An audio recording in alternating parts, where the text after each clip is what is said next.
Hey folks, this is Dr. K, and in this video I want to create some buttons for a website using Figma. So this is an example of the types of buttons I'd like to create. I'd like to create a call to action, primary, secondary, tertiary button, icon with text, icon inside button, and an icon only button. These are just examples. I'm not going to follow this exactly, but I probably will use something similar to the wordings in these buttons. So let's go ahead and get started. The first thing I want to let you be aware of here, I want to delete these. Okay, I have some of these in Figma. Okay, I'm gonna create a new file here. I'm just going to start from scratch. So I'm going to create a new file, and it's going to be a design file. And it's a draft. That's fine. I'm going to call this button walkthrough. Okay. And I'm going to, from that file I showed you, that is a PDF file on the web, I'm just going to highlight this text because I want to remind myself of what buttons I need to create. So I'm going to copy this. I'm going to go back to Figma. And before I paste this, actually I want to create a new frame. Okay, so I'm going to create a frame. And I'm going to use one of these templates here. I'm just going to use the desktop template, but I'm going to change the width and height. I'm going to use 1200 for the width and 800 for the height. Okay, and there I have my desktop frame. I'm just going to double click on this hash mark here, and that will center the frame on my application. And then I'm going to go click inside this frame, and I'm going to paste that text. All right, and there's the text. It's kind of, I got this Inter as my default font. I kind of like to use Roboto as my default font, so I'm just going to use Roboto, and I'm going to bump it up to 16, and I'm going to put a little space in between these just by adding some returns.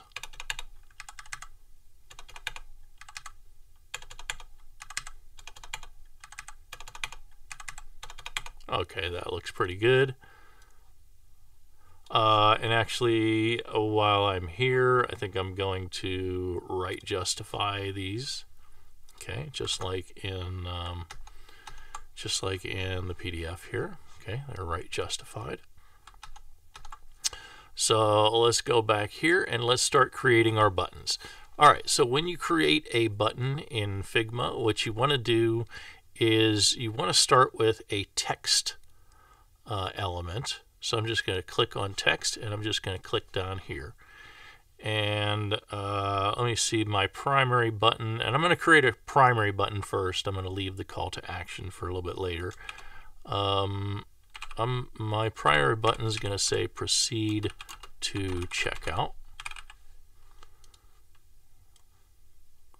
Or just to change it up a little, I'll just say go to checkout.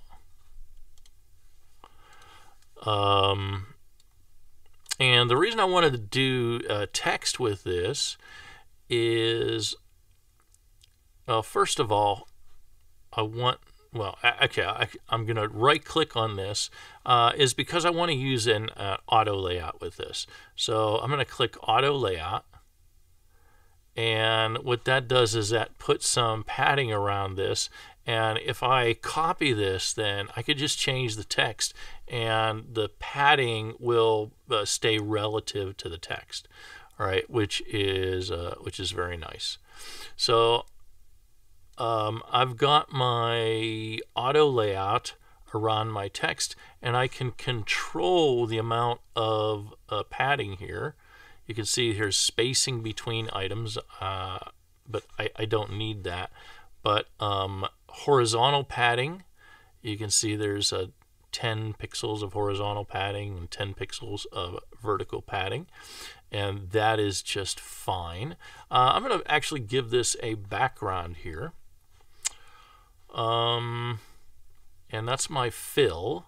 All right, so I'm making sure that this rectangle is selected, not the text inside. I can select the text inside, but if I hit fill now, you can see that's black, so that's the color of the text.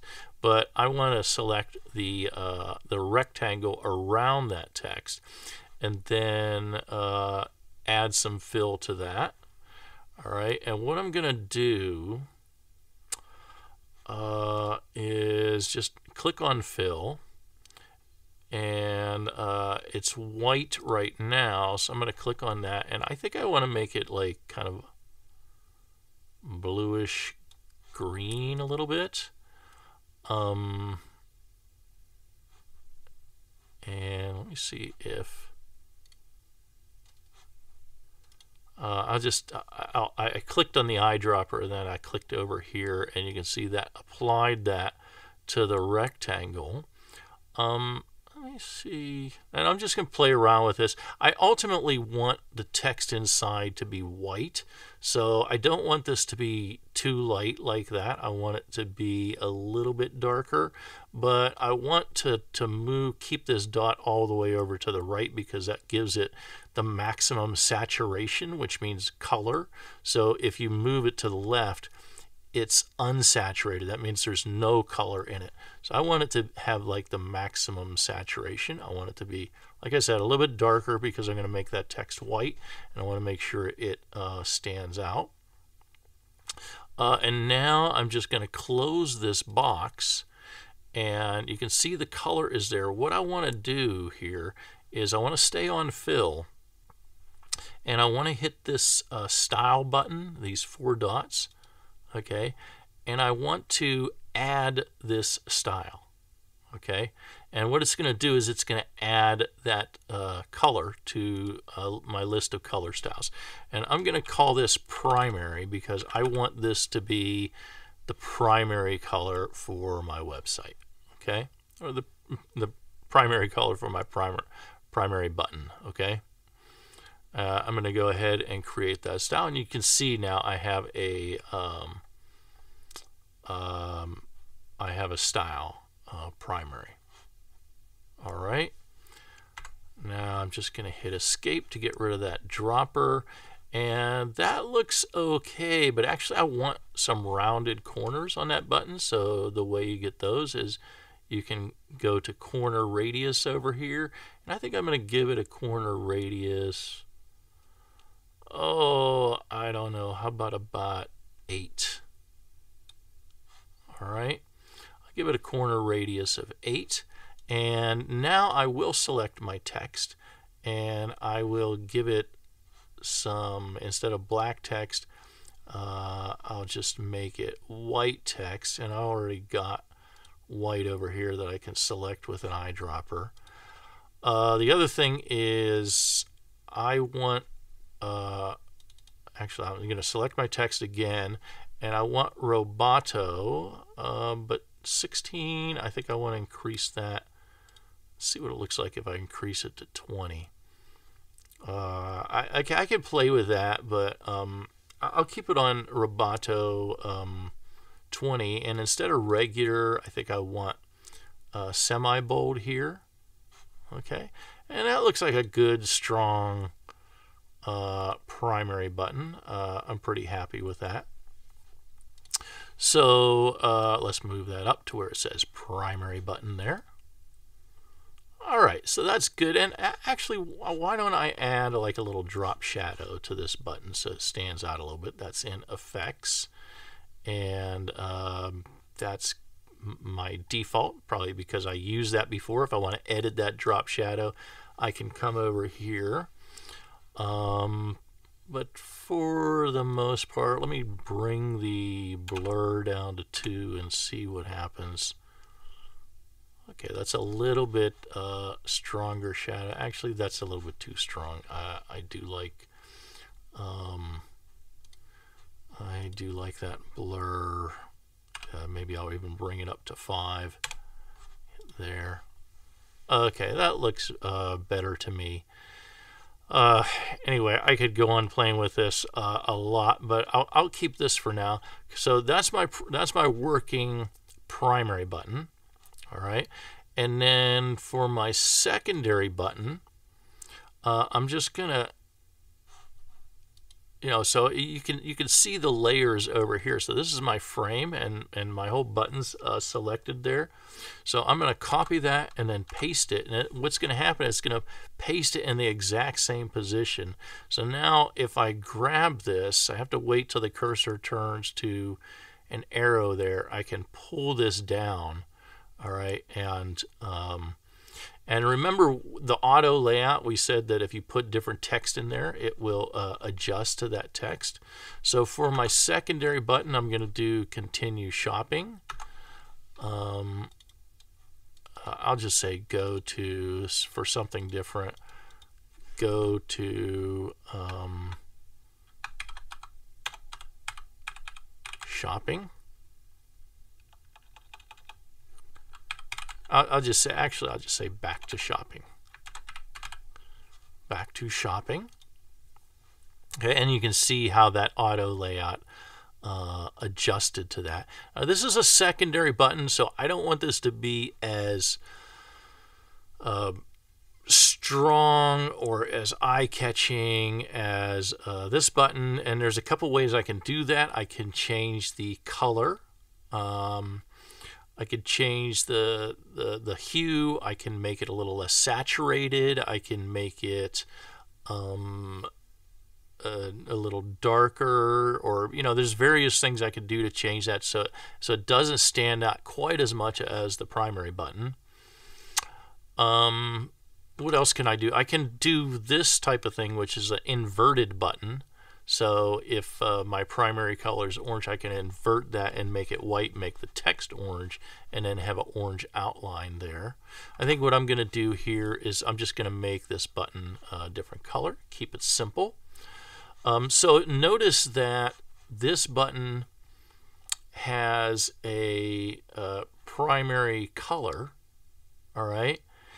And what happens here is now if I change the primary color, I think what will happen is both of those buttons will change. Okay, so if I select this and then I change the primary color, see, both of those colors will change because they're both linked to that primary color. All right, I'm going to keep that primary color for the primary button, but for the secondary button, what I want to do is I don't want that primary color. I'm trying to think the selection colors. I'm trying to think why I have colors here and colors here. I think the selection colors include the white of the text. So this is my fill here, and I'm going to detach the style, that primary color style. And you can see now it just gives me fill here, and that style is detached. So now I can go in and edit this for this particular selection. All right, so actually I want to change, let's make it a little bit more greenish. Okay, and let's make it a little bit, I'll make it darker so I can see it.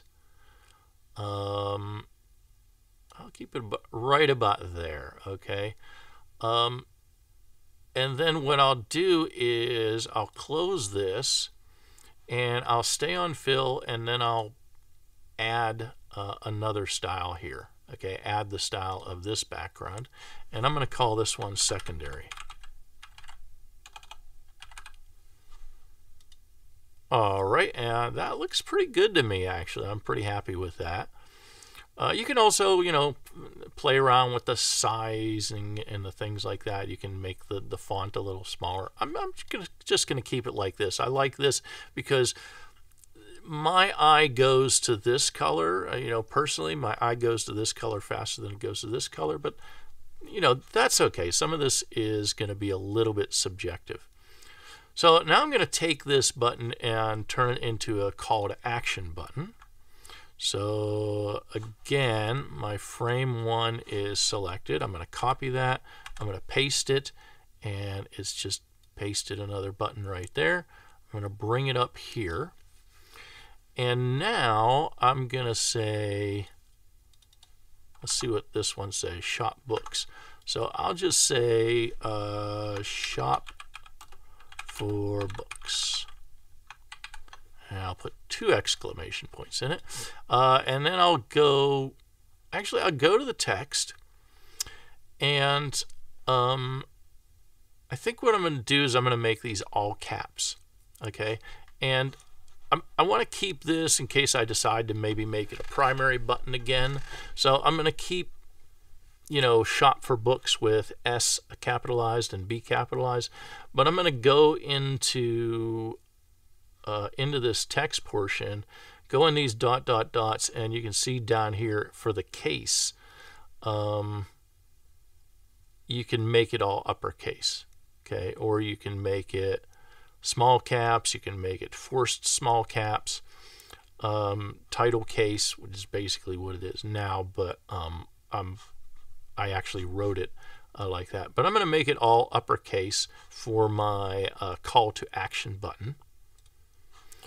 And then what I'm going to do is I'm going to tweak this auto layout. For my call to action button, I think what I want is 20. Whoops, I don't want it there. That's between elements. For my horizontal padding and my vertical padding, I want to make them both 20. Okay, that's nice and big. And I think what I'm going to do is I'm going to make it a little bit square. I'm not going to round the corners so much. Maybe I'll give that a 4. And yeah, I like that. That just, you know, screams click me. All right. And then maybe, I don't know if I need to change the color of that. I could do, I think I'm going to keep it like this for now. And then for my tertiary button, let's see what I got here. I got a smaller style button that's the same color as my secondary. I like that. I'm going to go with that. So I'm going to highlight that secondary button, and I'm going to copy and paste that, and then bring down the copy here. Okay, and I said I wanted to make that smaller. So what I'm just going to do is I'm going to make the font smaller. Okay, so right now I have semi-bold of 20, and let's take that down to 16. Oh, that's nice. And what if I just made this regular? I don't like regular. I think regular doesn't show up enough. I think I'm going to keep that semi-bold. But I did bring this down a little bit. I think I'm also going to bring the horizontal padding and the vertical padding down to 6 and see how that looks.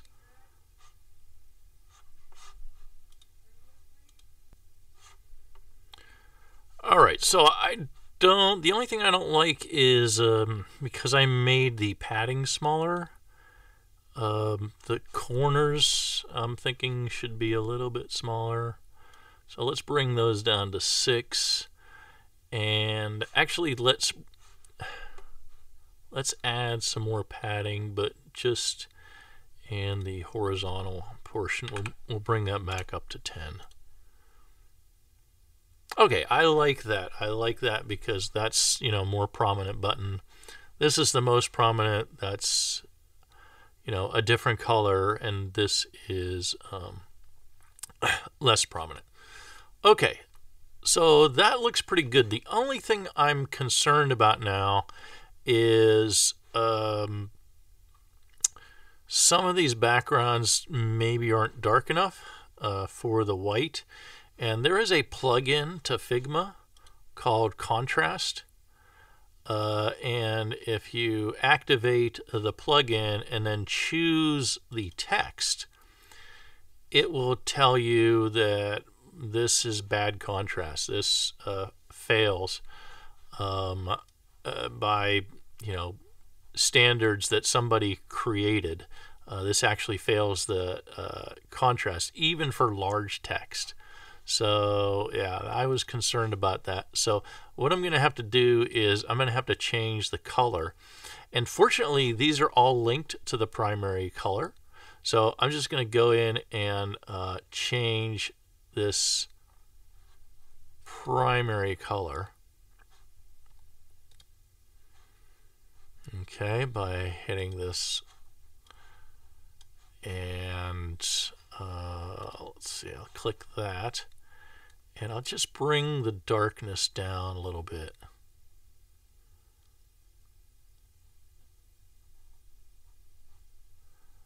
Yeah, I like that nice hard contrast, but let me see if that solves the issue. Now if I hit contrast, my contrast plugin, and choose shot for books, it still fails. Let's see. So it's comparing the contrast between this color and this color, and it's saying there is not quite enough. It's at 2.81. I usually want a contrast of around 5 or something like that. So let's try to make it, maybe make it even darker. I don't know, I might have to play with this a little bit to get it how I want.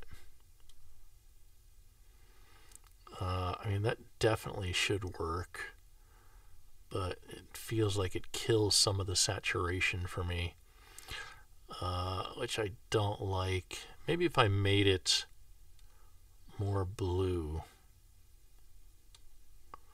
Yeah, let's do this. Let's do this. Let's make it this color blue here. And I'm sure that one's going to pass now. And, even this should pass. This passes with large text, which it is fairly large text. But I know this one is, I couldn't call that text large, so that's probably going to fail no matter. Yeah, that's going to fail, so that's okay. Let's just keep playing with this. Now let's play with the secondary color. We'll edit that a little bit, and let's see if we can bring that down, and let's see what happens here. Okay, and I'm going to select that, plugins, contrast, and that is still failing. Would you look at that?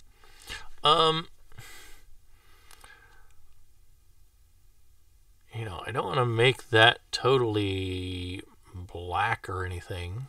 I don't want to make that too dark because I feel like I'm losing color. But this, it's still pretty good.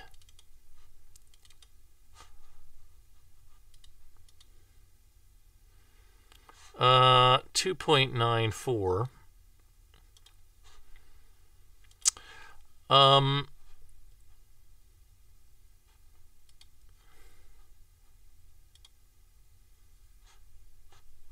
I'm probably not going to worry about this too much, but I don't like having to make this too dark.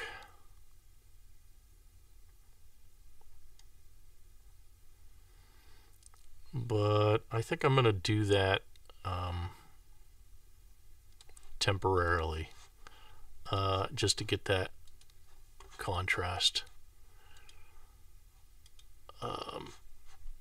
safe. And this is you have to select the text, and then it'll look at the background. So this one passes for large text. I'm going to leave it like that for now because I don't want to spend too much time on that. It doesn't have to, you know, pass with flying colors at all times, but it's just something to consider. If it's kind of on the borderline, you don't have to worry about it, but just make sure it's readable to the average person, okay? And certainly it should be readable to you. If it's not readable, then I will. If it's not readable to me, I'll let you know. But something like this would definitely be fine. Okay, let's move on. Let's move on to the icon with a text button. And let's go back to our primary button. And we'll copy that and paste it. And then this one will be an add to cart button.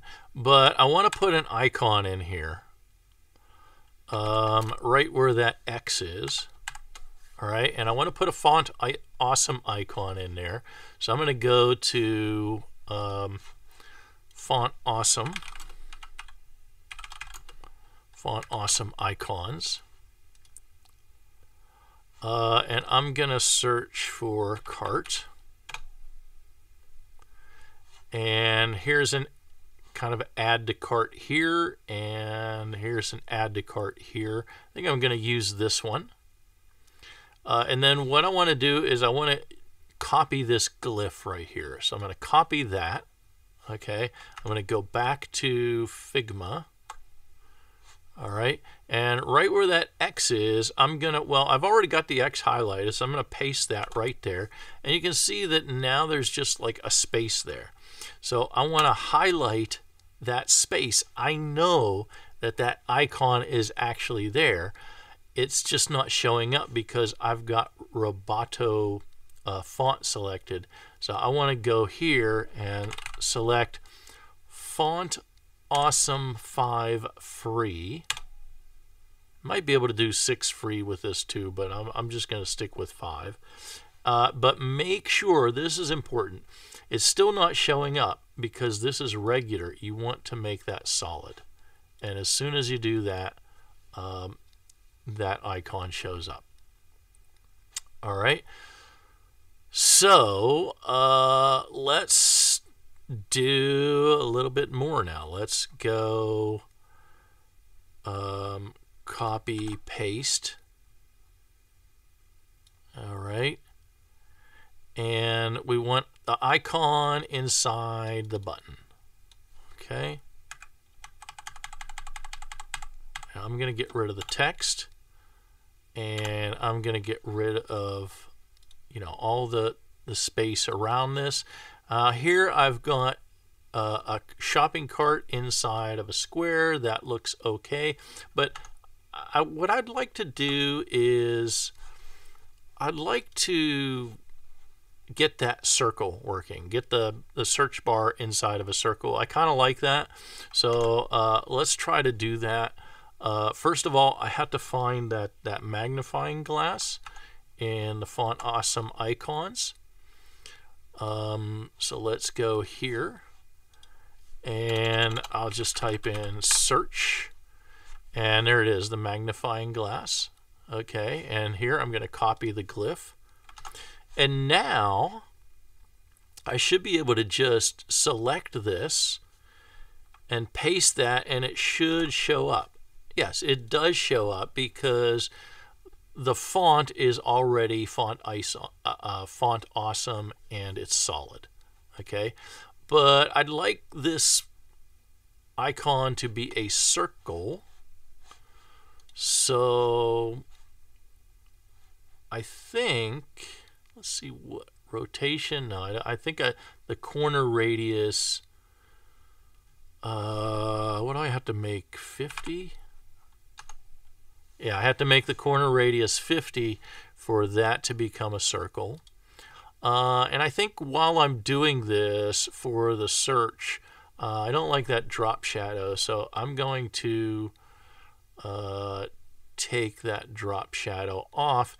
And there's no selection here to take that drop shadow off, what I have to do is I have to go here, hit this minus.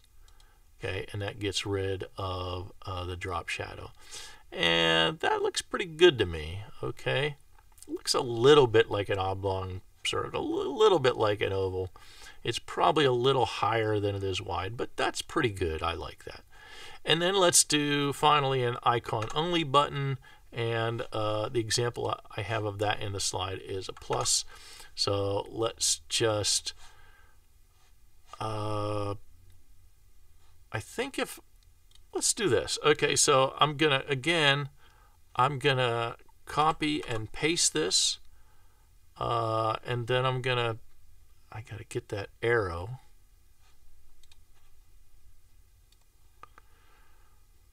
All right, and this is not an icon only. This is an icon inside of a background. But I want to get rid of that background. That background is there because of the auto layout. So let's see, can I remove auto layout? Yes, I can. And when I remove auto layout, that still gives me a search. I want to get to that plus. I want to get plus already inside of a circle. So I'm going to copy this glyph. And I'm going to select this. And I'm going to paste that. And I wonder, since I got rid of that auto layout, let me see what I have here. Okay, this is frame 7 that is selected. Since I got rid of that auto layout, can I drag this out? Can I just select that text? Yes, it dragged the text out. It's there, but since the text is white, you can't see it. So I'm going to go to my text. Well, since my text is selected, I have it as white, but I'm going to click these style buttons for the fill, and I'm going to select my primary color, and that should do it. And I can just get rid of that one. And because I want that to look bigger, I'm just going for me to get this bigger now, since this is just a glyph of text, I have to increase the font size. So I'm just going to increase that to font size. Let's just do 32. Okay. And now I've got my 7 icons. So not too bad. To save all these, you go to your desktop layer and you click on that. So your whole desktop is selected. And then you should be able to go to export. And it's saying export desktop 1, which is exactly what I want to export as. A PNG's okay. I think I'm just going to try it as a JPEG. I'm going to go export desktop 1, and it's saying save this to the desktop, and that's what I want to do. Okay, and now I want to minimize Figma, and here is my JPEG, and that looks pretty good. Okay, so that's it on this video of making buttons in Figma. Hope you enjoyed it, and we'll see you in the next video.